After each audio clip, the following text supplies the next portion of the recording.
Coming up next on The Voice of Alabama Politics, our special guest, the governor of the great state of Alabama, Kay Ivey.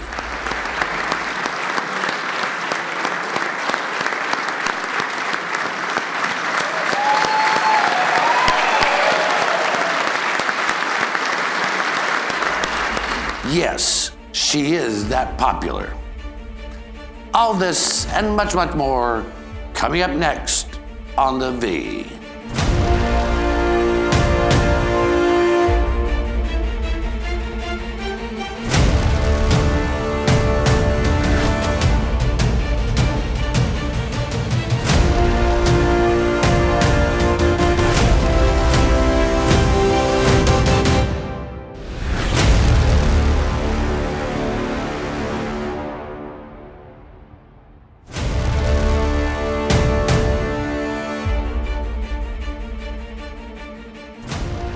Welcome to The Voice of Alabama Politics, where we tackle the tough issues so you have the hard facts.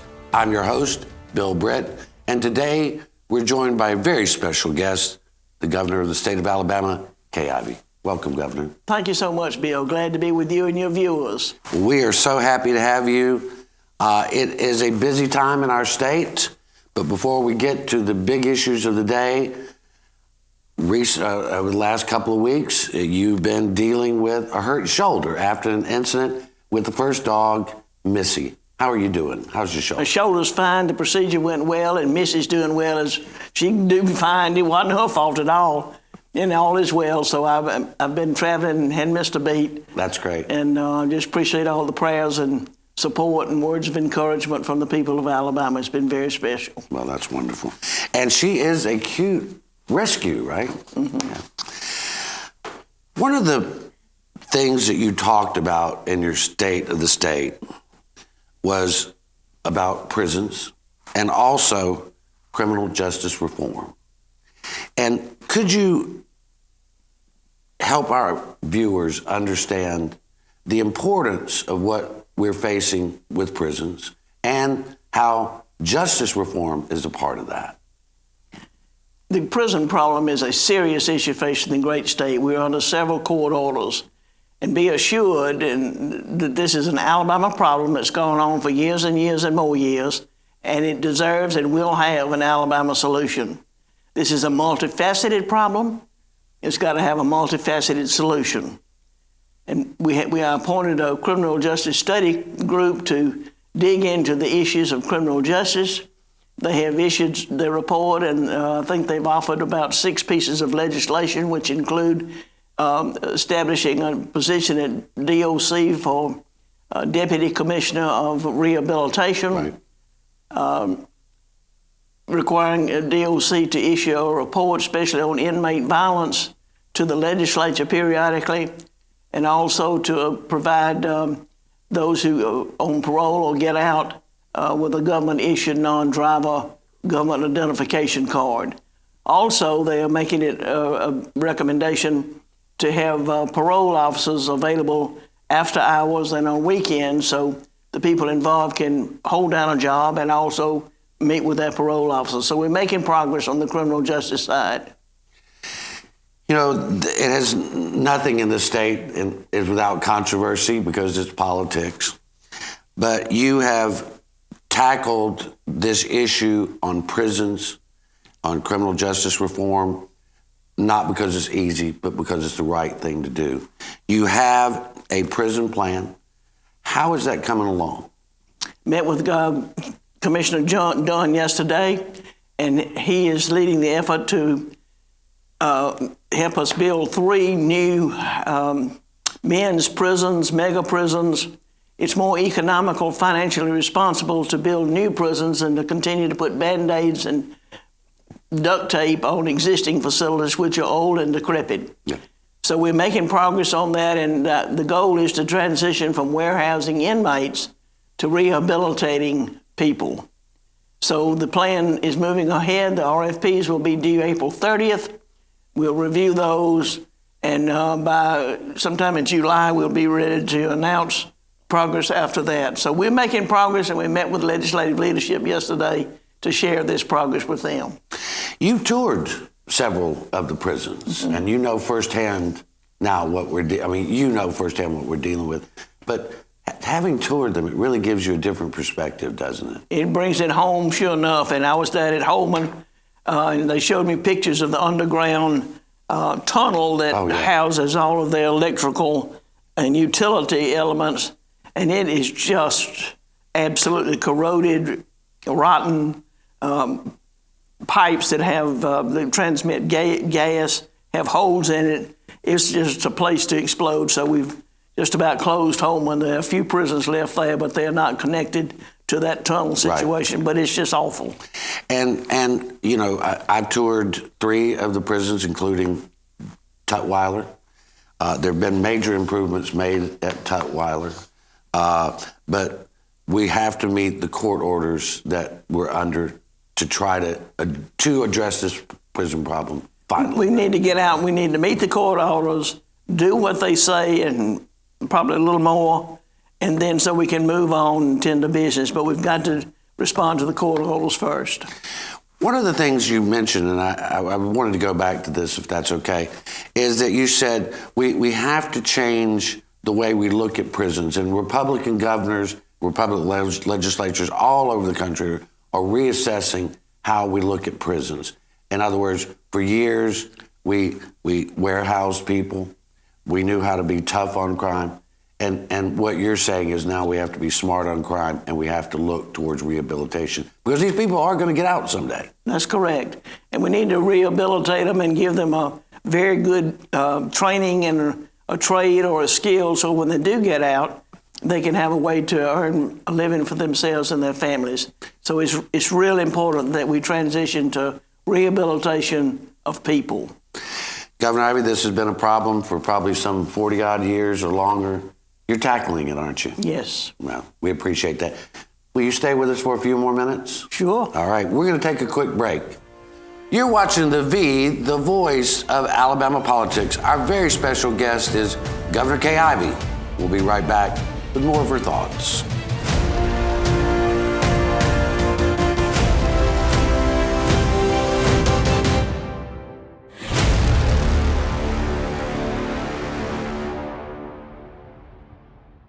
Did you know that Alabama's schools are ranked 52nd in math and 49th in reading?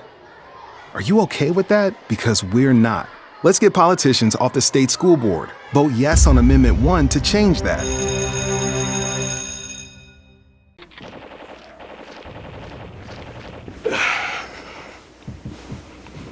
Hey man, what are you doing today?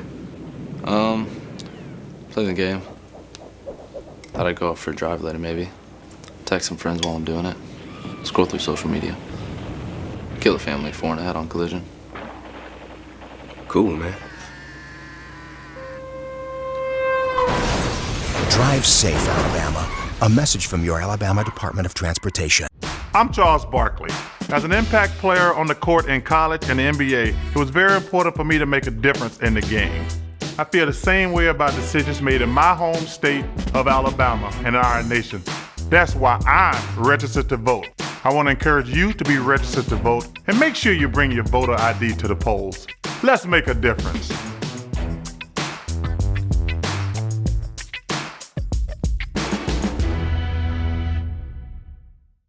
I'm Barry Moore and I want to represent you in Congress. Every candidate in this race says they support Donald Trump, but I've done it. Many candidates in this race say they support term limits, but I've done it. Many candidates say they will fight for conservative values, but I've done it. Some candidates say they support our military, but I have served. I am the only veteran in this race. So on March 3rd, you have a choice. You can either vote for a candidate who says they're going to do it, or vote for Barry Moore who's done it. I'm Barry Moore, Trump Republican for Congress, and I approve this message.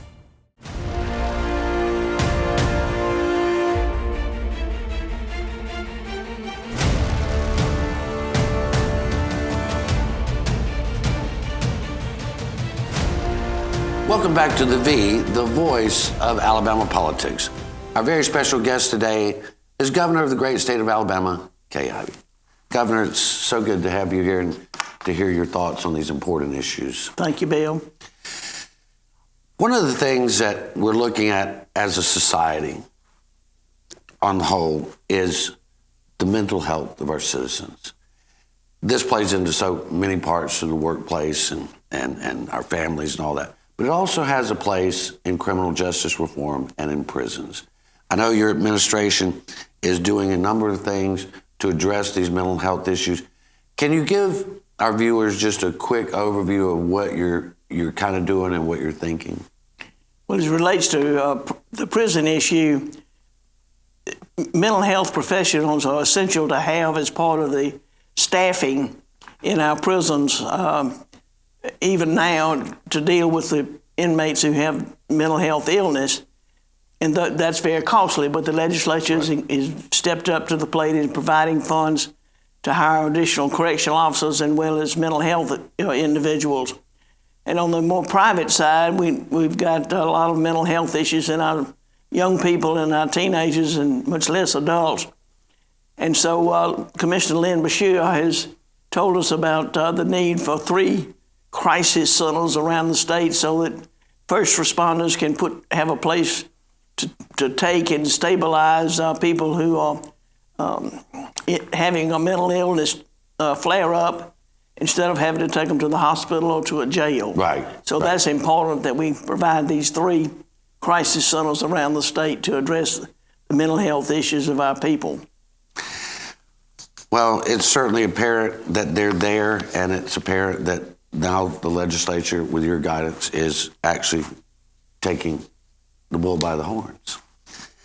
One of the big controversies, gosh, since Governor Siegelman was in office, is the idea of a statewide lottery, and gaming could not be more controversial. And we've looked at polls recently that majority of folks, slight majority of folks do favor a lottery, and a slight majority favor other forms of gaming. It has been such a controversial issue that nobody has been able to seem to get anything done. However, during your State of the State, as is your nature, you grabbed the issue and said, I want time to put together a group that will study this, look at how much it's going to bring in revenue, what's the best platform for Alabama, and then you said once that was done, you would bring that to the legislature and the people of Alabama.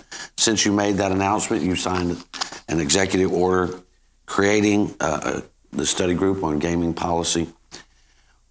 What is it that you're looking for? What's your intent here? And what is it you're looking for with this group and moving forward? I'm looking for the facts about gambling, all forms of gambling, what it involves, what it costs, what are the responsibilities of both sides, the provider and the user. You talk about the lottery, that's fine. And people say, well, how much will it bring? Well, about. Yeah. Well, we don't need about. And you think about it, all the states surrounding us already have a lottery, so people are going there. They're used to going across the state line to do that. And it takes a while for a lottery to build up enough corpus, if you will, before they can start dispensing money. And then will that money that they dispense equal to or exceed the amount in our sister states? There's so many questions just about the simplest thing called lottery that we don't know. And then you move to the issue of compacts with the Indians. What's a compact? Right. Who does what? Right. What are the benefits? Right. Who knows? We've never had a compact. Nobody's ever delved into the responsibilities. I was with some friends from Oklahoma recently. I think they've got 17 different compacts with tribes in Oklahoma. Right. We don't know anything about that, so we've got to get all the facts about a compact. And then there's the issue of table gambling, and then there's exclusivity requests by the Poarch Creek Indians. So there's just a lot of issues that the people need the facts on. So I'm asking this group, which is made up of some sterling members of our Alabama folks around the state, and I've got a list here. I can rattle them off if you want them. But these people are going to give me the facts. I'm not looking for a recommendation. I simply want the facts about all forms of gaming and what it could mean, would mean to Alabama, pros and cons. Right. Personally, there's a policy of principle in public policy that says never fund an essential service of government with an unstable source of funding. Right. But at the same time, I also respect the people's right to vote on gaming, and I will certainly give them that right, but I want them to have the facts upon which to do so.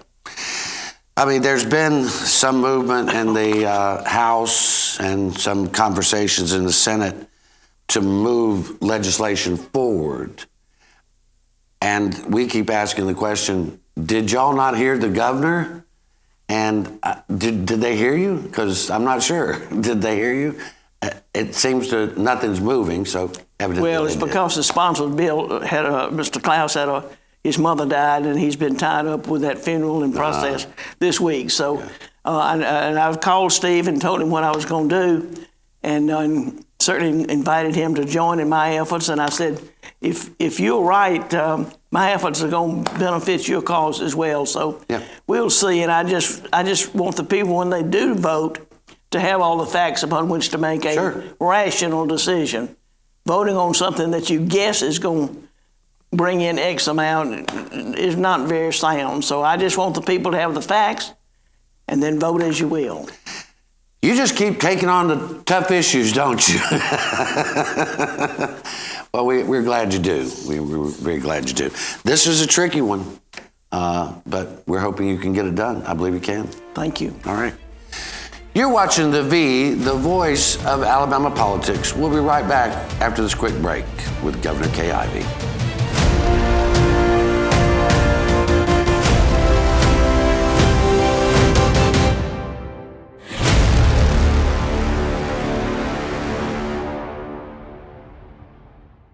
What a great opportunity for your success.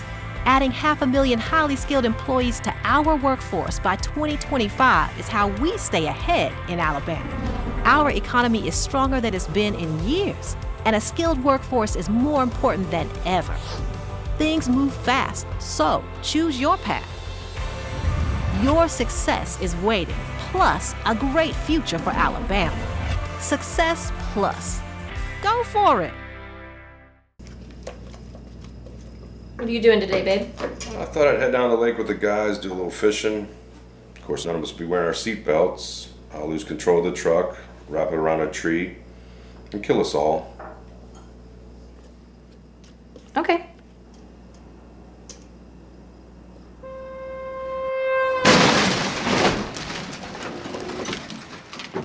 Drive safe, Alabama. A message from your Alabama Department of Transportation.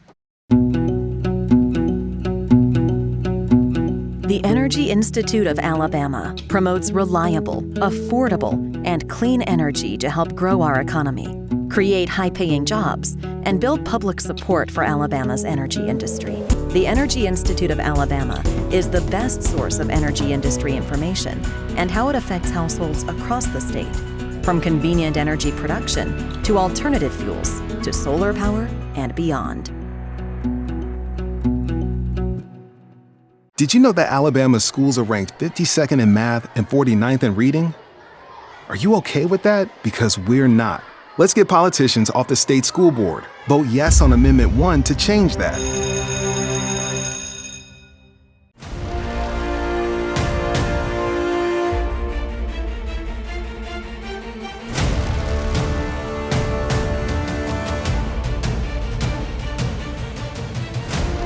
Welcome back to The V, the voice of Alabama politics. Our special guest today is Governor Kay Ivey. Governor, you are a former educator. You have a great passion for education. You know what it means to get a good education, and you know what it means for our children and our state's future. There is a constitutional amendment that will be voted on this coming Tuesday, Amendment 1.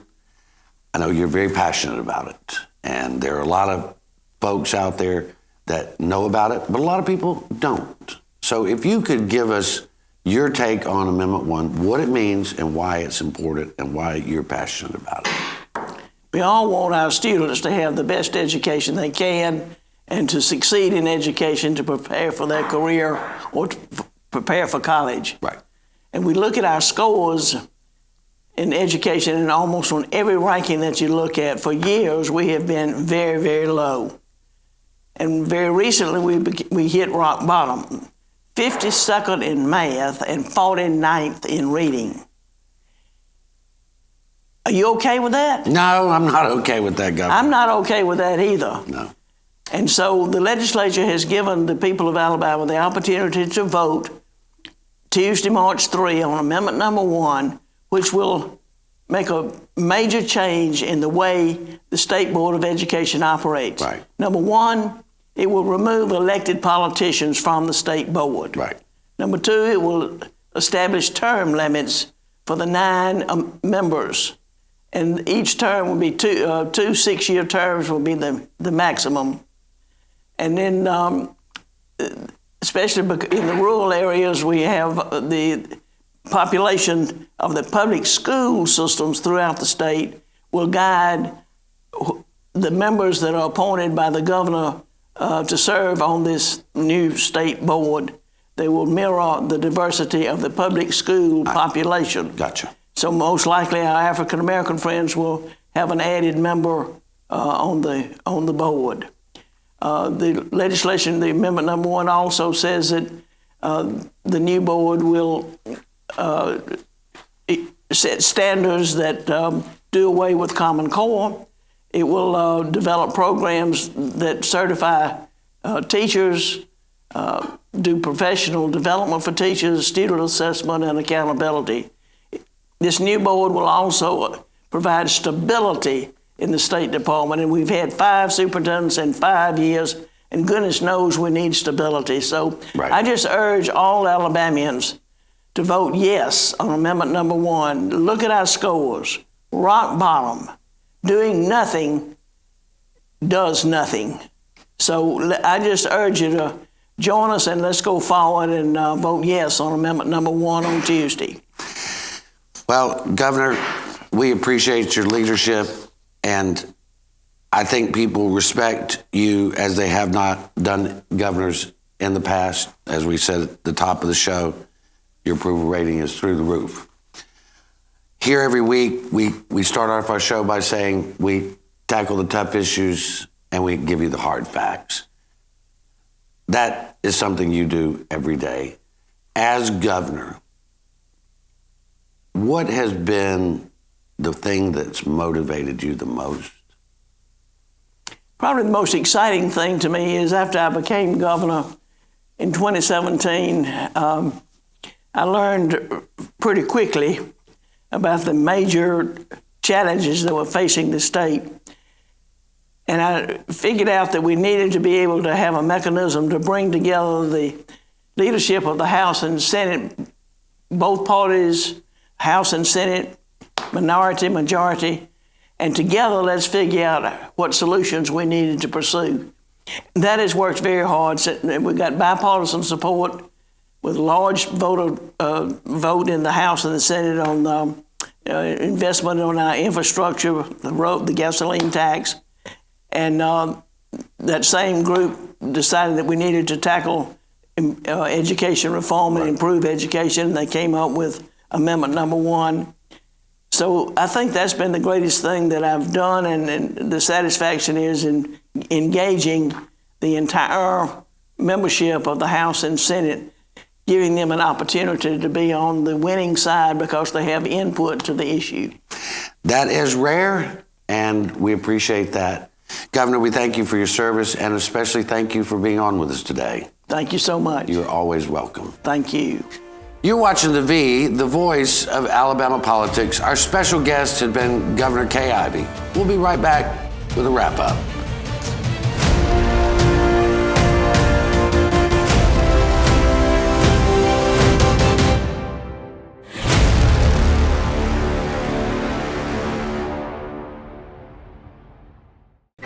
I'm Deontay Wilder. As the heavyweight champion of the world, it is very important to make sure that every punch I throw is thrown with purpose in order to make a difference in my fight. I feel the same way about decisions made in my home state of Alabama and our nation. That is why I'm registered to vote.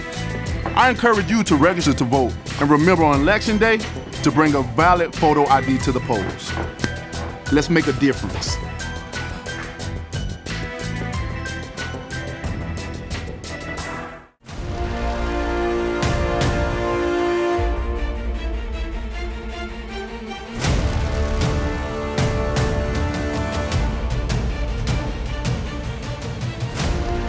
Welcome back to the V, the voice of Alabama politics.